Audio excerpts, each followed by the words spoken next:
Today I'm going to teach you how to do a balayage. This was our before and this is our after. Okay, so what are we doing? You're literally brunette. I know. Like I feel like it's been a year. It has. No, it was literally last April. Yeah, goodness. No, I literally woke up like 2 months ago and I was like, what happened? Like out of nowhere, like I still felt like I had some in my hair, and then out of nowhere, like I really just it grew out and like gone. Yeah.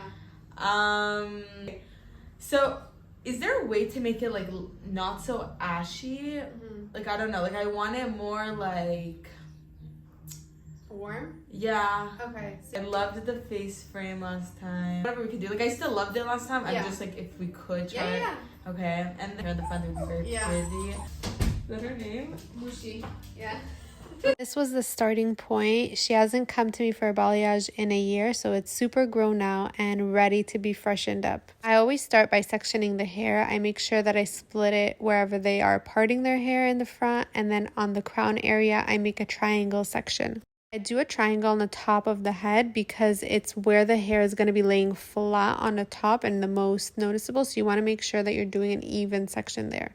And then I take an angle of the hairline and I start weaving. What makes balayage so different than highlights is that it's painted on. This is not just put on and then root smudge in order to make it blend. I paint each foil to make it so blended. I don't even do a root smudge. So I tease the hair after I weave it, and then I put the foil and I start painting. Yes, balayage is so tedious, but it's so worth it because I see my clients 1 to 2 times a year. It's so low maintenance. They don't need to touch it or anything, not even a toner, because it's still so blended even after 6 months, even after a year. When you're applying the bleach, you want to make sure that you're saturating everything so that there's no like marks that didn't get the bleach, and then I start painting it. So this part is super important. You want to make sure that you're saturating it so well on the blend line, because if you don't do that, it will turn orange because you're not putting enough color in order to lift the hair.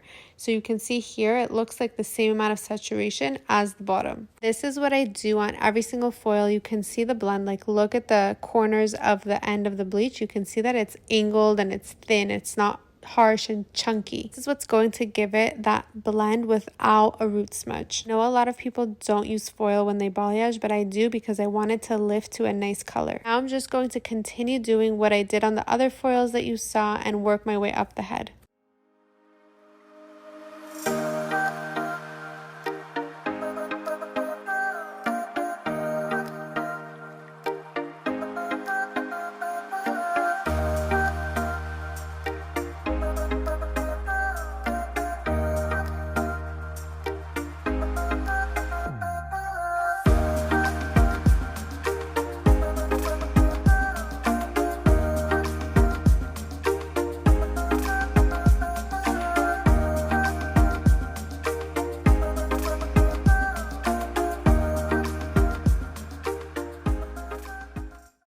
For the face frame, which is like the most important part of the balayage for the client, because that's something that they're seeing every day and that is what gives them that pop in the front.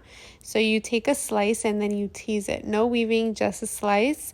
And then I apply the bleach and I blend just like I did in the other foils that you guys saw.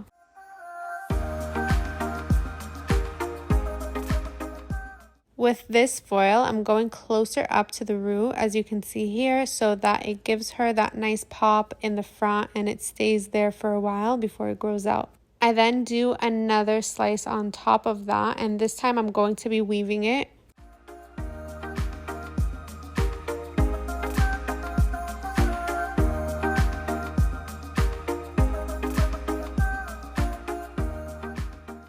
This foil is also going close to the root, so that way it's also super blended, but I did weave it and tease it because I don't want it to be too chunky in the front. I still want some brown in the mix of it to soften it up. I then do a slice on the hairline and weave and tease, and again repeat the same blend on it. I'm not showing you every single foil that I do. There's different placements for everything. Let me know in the comments if that's something that you want in detail, where I'm placing each foil and how I think of where to place it based on the head shape and the hairline and everything. This is actually my first YouTube video I've ever made, so I hope you guys enjoy it and learn something from it. And please comment below and tell me what you think and what else you would like to see in the future. Now I'm just pulling out all the foils. I pull them out as they're ready. When they're ready, I wash. If the other ones are not ready, I don't wash them and I don't take them out.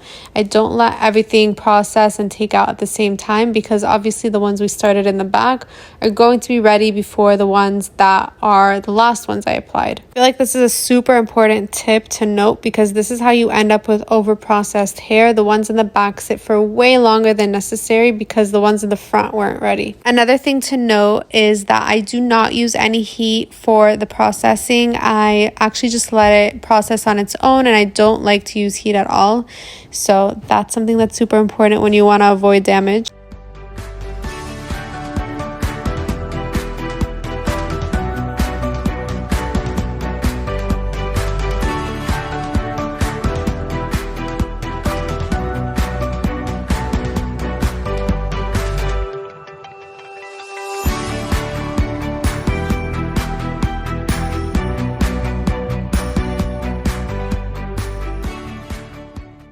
After double shampooing all the foils out, I apply the toner and I apply it on the hairline first, and then I go ahead and put it everywhere.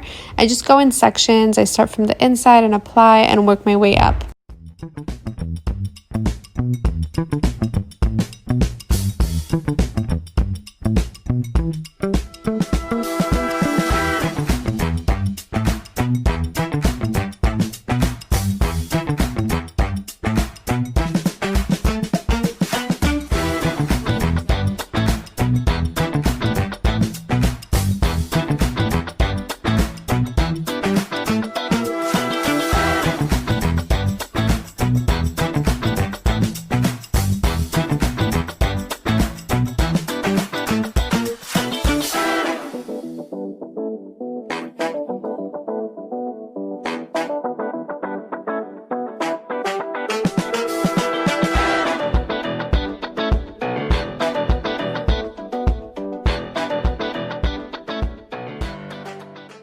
Now it's time to blow dry the hair and style it to see the end result. This is my favorite part because I'm so excited to see the end result.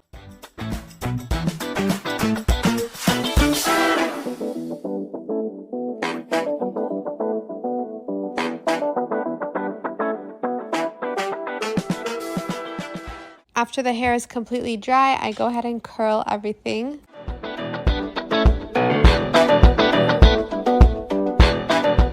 Now for my second favorite part is for the client to see her hair. Oh my god, I love. Holy shit. Oh my goodness, so exciting. Holy wow, it's so weird. Feels like summer now. And here's the end result. It's just the perfect blended beachy balayage look. I hope you like this video. Subscribe to my YouTube channel and let me know in the comments what you think.